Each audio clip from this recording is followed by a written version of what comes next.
예, 잠언은 읽어도 그 말씀이 그 말씀 같고 그 내용이 그 내용 같은 본문이었습니다. 예, 저도 그랬고요.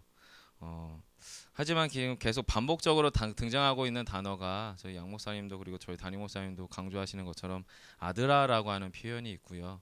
그 표현을 기준으로 해서 오늘 본문도 크게 두 부분으로 나뉘어질 수 있을 것 같아요. 10절부터 19절까지가 한 부분으로 보고요. 그리고 20절부터 마지막 27절까지를 두 부분으로 나누어 볼 수 있을 것 같습니다. 그러면 왜 굳이 나눴느냐? 여러분 10절하고 20절을 잠깐 보시면 앞에 부분은 같습니다. 내 아들아. 그리고 10절에서 보시면 들으라. 내 말을 받으라. 그리하면 내 생명의 해가 길리라. 그리고 나가서 20절에 보시면 내 말에 주의하며 내가 말하는 것에 내 귀를 기울이라. 여러분 동사를 좀 유심히 보시면 좋을 것 같습니다. 10절에서는 어떤 선택의 여지는 크게 많지 않아 보여요. 이제 스승된 또는 아비된 영적 아비된 누군가가 지금 이 말씀을 받는 자에게 내 아들아라고 호칭 불렀고요. 그리고 나서 그 말을 받아라라고 이야기합니다. 그럼 말 그대로 그냥 있는 그대로 받으면 되는 거겠죠. 반면에 20절에서는 이 말씀을 받는 자의 뭔가 더 추가적인 어떤 선택 내지는 행위 또는 어떤 행동들이 좀 더 포함되고 요청되는 지역이 20절인 겁니다. 내 말에 주의하며 내가 말하는 것에 내 귀를 기울여라. 앞에 있는 것은 말 그대로 아비가 아들에게 말을 던졌어요. 잠언 말씀을 던졌으면 그 던진 것을 받고 안 받고는 본인의 선택의 문제일 수 있겠지만 그 이상의 그 어떤 행위나 요청들이 없는 지점이 10절이라면 20절은 이제 그 말씀을 받았어요. 그리고 이 말씀이 그 마음 가운데 착상, 자리를 잡습니다. 생명의 말씀이 하나님의 말씀이 이 말씀을 듣는 누군가에게 귀에 들려졌고 그 말씀이 정말 그러한가를 상고하게 되고 또 그 말씀이 진리로 이르기에 충분함을 자기가 어떻게 해요? 인격적으로 고백해서 받아들입니다. 그리고 나서 20절에 보시면 어떻게 해요? 그 말씀을 주의해라. 그리고 그 말씀 가운데 어떻게 해요? 귀를 기울여라 라고 얘기합니다. 저는 개인적으로 이 본문을 이렇게 묵상이 되더라고요. 10절은 그렇게 주도적으로 누군가 스승된 또 아비된 자에 의해서 진리의 말씀이 던져지고 그 말씀이 착상된 신자, 마음 가운데 자리 잡은 신자의 삶 가운데 일어나는 과정들, 여정들이 10절부터 19절로 보여지고요. 그리고 20절로부터는 그 말씀 가운데에서 그 말씀이 이제 내 마음 가운데 내 영혼 가운데 역사함으로 그 신자의 삶이 구체적으로 어떻게 사라지는지가 저는 20절부터 마지막 27절로 보여집니다. 해서 봤을 때에 10절부터 19절 사이에서는 두 가지가 대조됩니다. 첫 번째는 11절에 보시면 지혜로운 길과 그리고 14절에 보시면 사악한 자의 길, 달리 말하면 말씀을 받고 그 말씀이 마음 가운데 영혼 가운데 자리 잡힘으로 말미암아 지혜가 주도해가는 삶 그리고 하나님의 말씀이 주도해가는 사람의 삶이 11절부터 13절이죠. 여러분 12절과 13절 말씀을 받은 자, 그 말씀이 주도적으로 삶을 이끌어가는 자의 특징이 뭔지 한번 함께 읽겠습니다. 12, 13절입니다. 시작.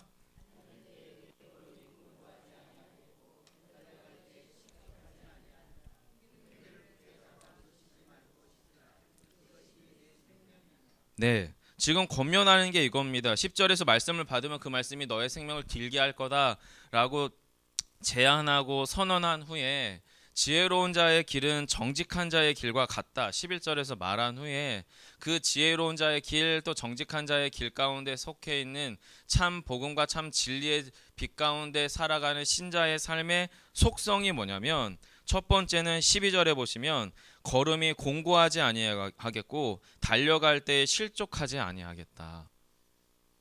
여러분 한번 생각해 보십시오. 신자로서 이 땅 가운데에서 땅을 디디고 살아가고 믿지 않는 비신자 내지는 그 어떤 사람들과 또는 심지어 기독교의 적대적인 그룹들과 섞여 살아가는 이 세상에서의 삶이 여러분 안 피곤하겠습니까? 안 공고하겠습니까? 무척 공고하겠죠. 심지어는 기독교에 대해서 적대적이거나 고 네. 그리고 또 그뿐만 아니라 그 여러 가지의 삶의 여정 가운데에서 우리도 똑같이 수고해야 되잖아요. 땀 흘리고 먹고 살고 하는 문제에 의해서 일방적인 어떤 삶의 현장 조건 안에서 우리도 수고하고 애써야 되기 때문에 그 상황들 가운데서 우리도 똑같이 피곤하고 똑같이 실패를 맛보며 힘들고 그러하단 말이에요. 그러면 12절은 이 땅에서 우리가 느끼는 어떤 육체적인, 물리적인, 경제적인 눈에 보이는 어떤 상황에서의 피곤치의 아니함이 아니라 이것은 영적인 지점인 것 같아요. 즉 이 땅 가운데에서 믿지 않는 자들과 또 세상 가운데서 동일하게 수고하고 땀 흘리고 애쓰며 살아가는 우리의 삶의 여정 가운데 똑같은 고난과 피곤함과 어려움과 마음의 부침들이 찾아올 수 있는데 그 상황들 가운데에서 진리의 빛 가운데 지혜의 길 가운데 서 있는 자들은 뭐냐면 그 영혼 깊숙한 곳 가운데에서 그것들을 극복해낼 수 있는, 그것들을 더 이상 그것들 가운데 좌지우지 당하지 않을 수 있는 영적인 그 놀라운 영적인 생명력이 우리 영혼 깊숙한 곳, 우리의 심령 깊숙한 곳 가운데서 어떻게 해요? 공급받는다. 저는 12절이 그렇게 보여집니다. 실제로 그것을 가능케 하는 게 뭐냐면 13절입니다.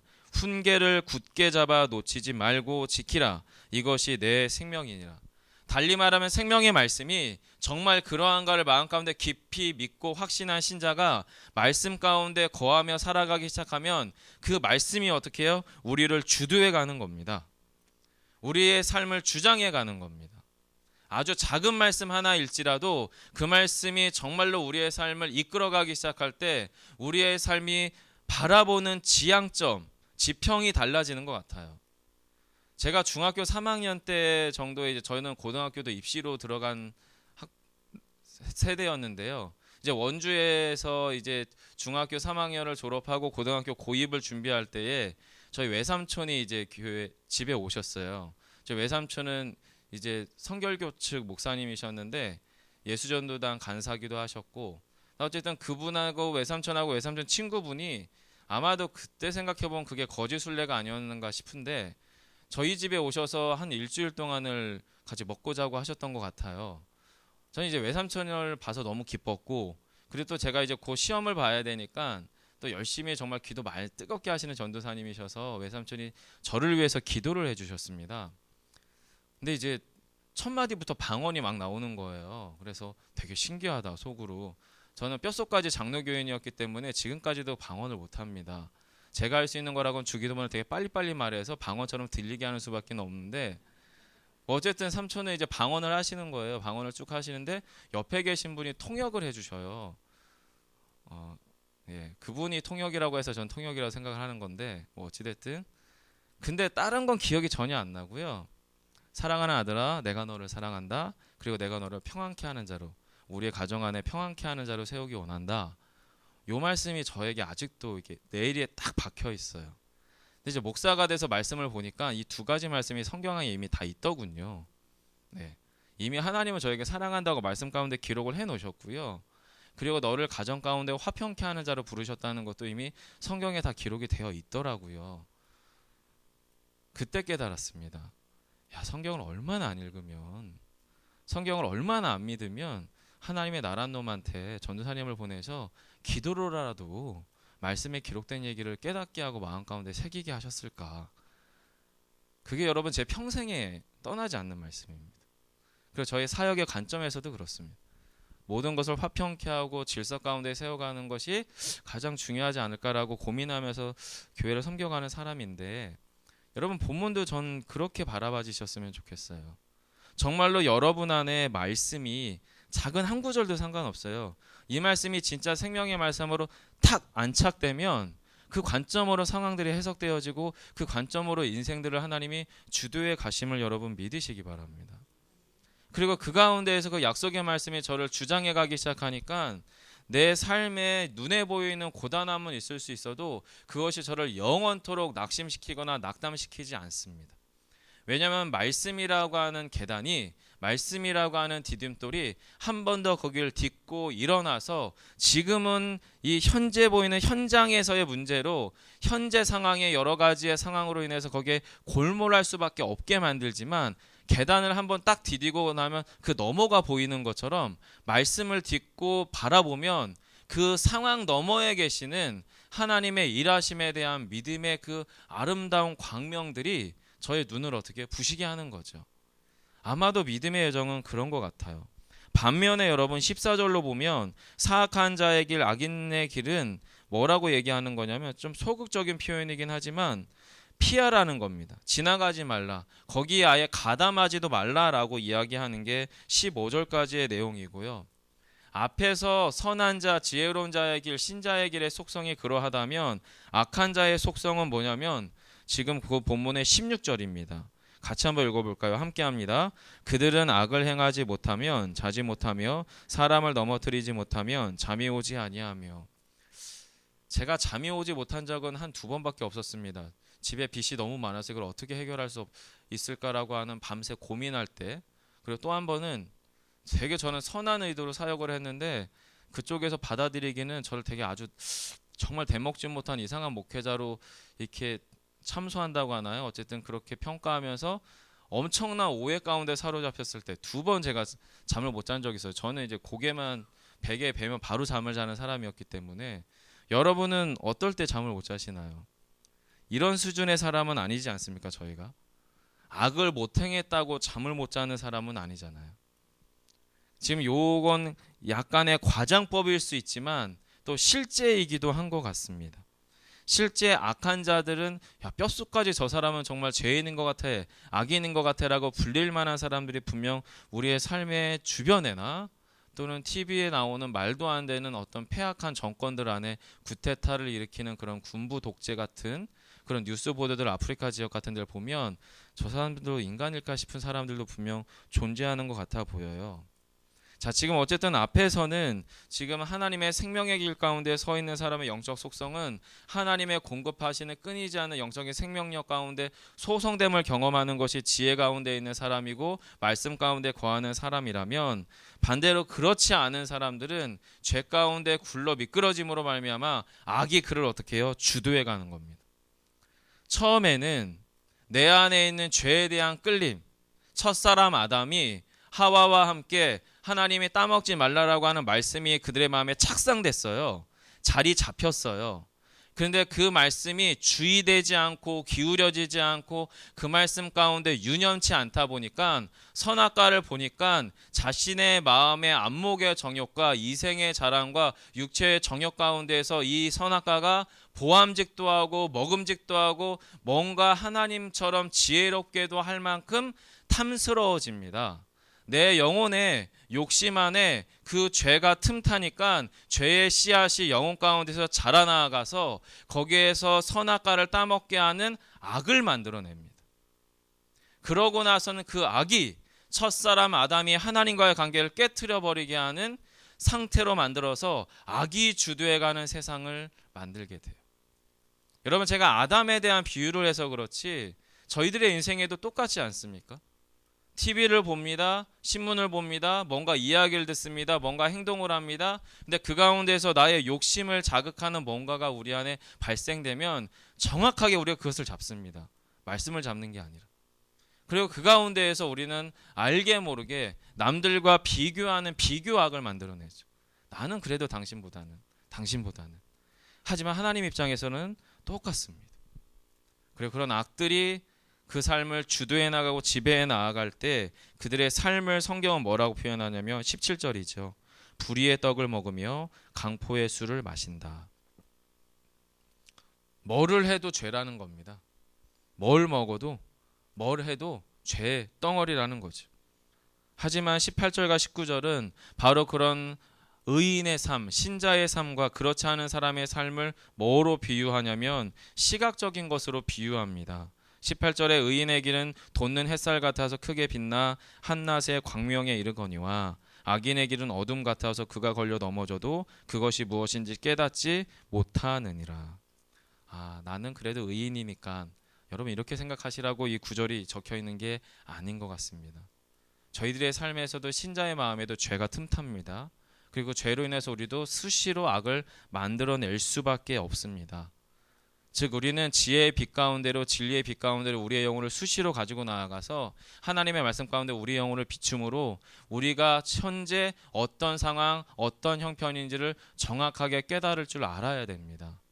그래서 우리가 오직 주의 은혜의 빛 가운데에서 의인될 수 있는 존재구나라는 것을 깨닫고, 또 아니면 어둠 가운데 있으므로 내가 이게 죄인 줄 깨닫지 못하고 행할 수밖에 없는 연약한 존재임을 우리가 깊이 깨달아야 될 줄 믿어요.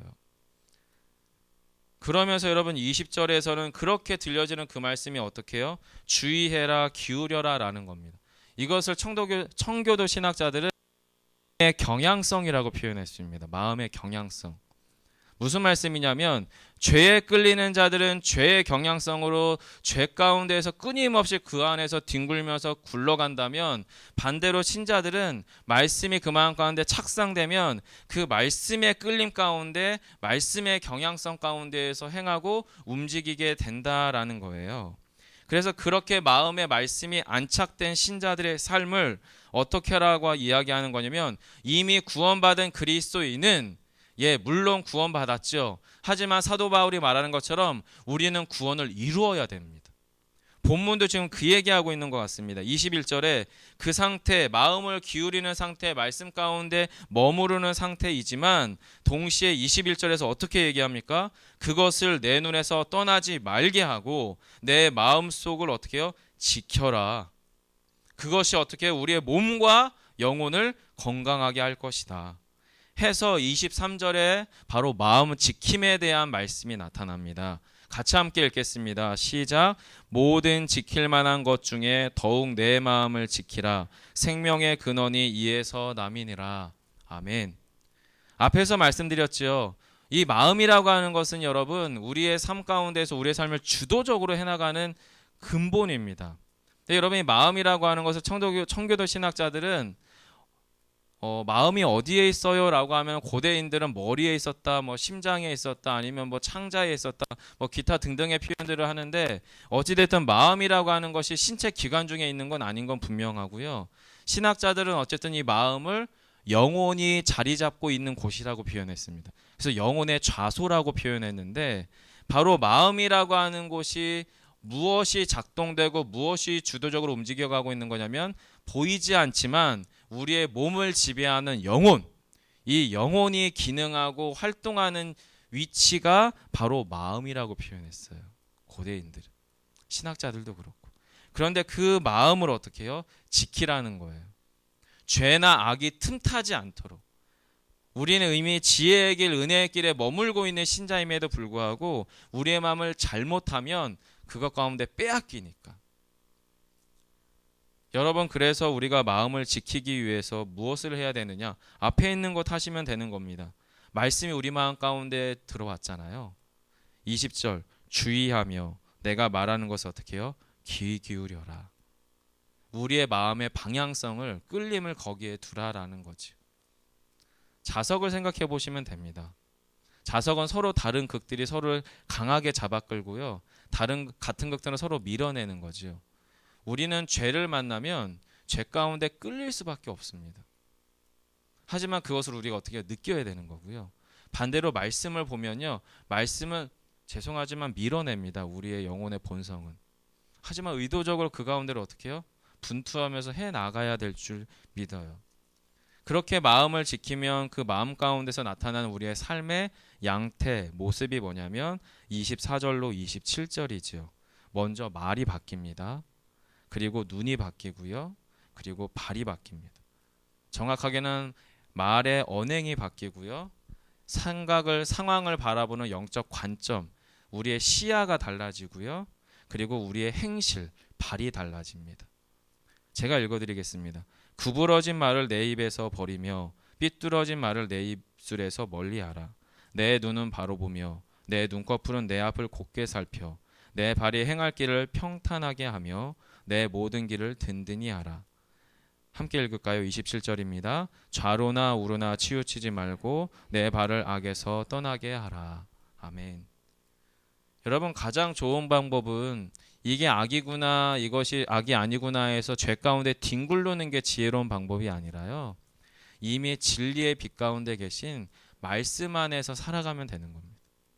소극적으로 내가 하는 행동이 이게 죄일까 아닐까를 고민하기보다는 적극적으로요 선을 행하는 겁니다.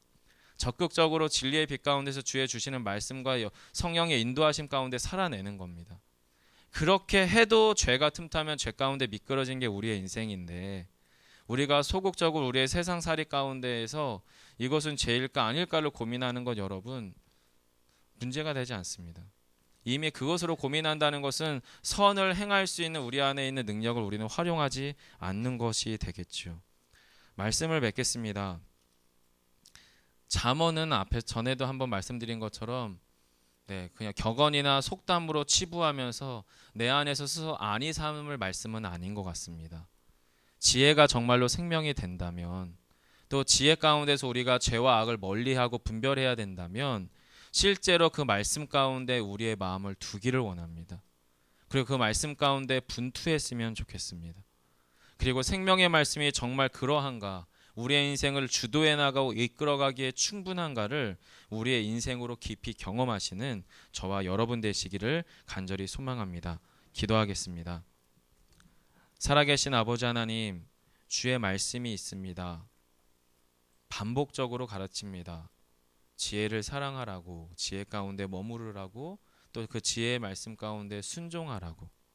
하지만 우리의 본성은 주의 말씀의 빛 가운데 머물러 있기보다는 우리의 욕심을 쫓아, 우리의 명예심을 쫓아, 또 우리의 여러 가지의 합리적인 논리를 쫓아 살아가기에 급급합니다.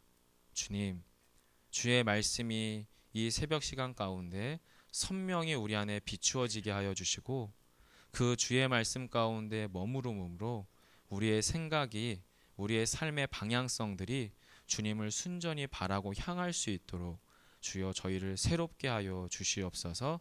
그리하여 날마다 시시때때로 새로워진 영혼을 가지고 오늘 하루도 죄를 거부하기 위한 삶이 아니라 적극적으로 주의 원하시는 선한 삶을 살아낼 수 있는 온전한 그리스도인의 삶 살아낼 수 있는 저희 모두가 되게 하시기를 원하며 예수님 이름으로 기도합니다.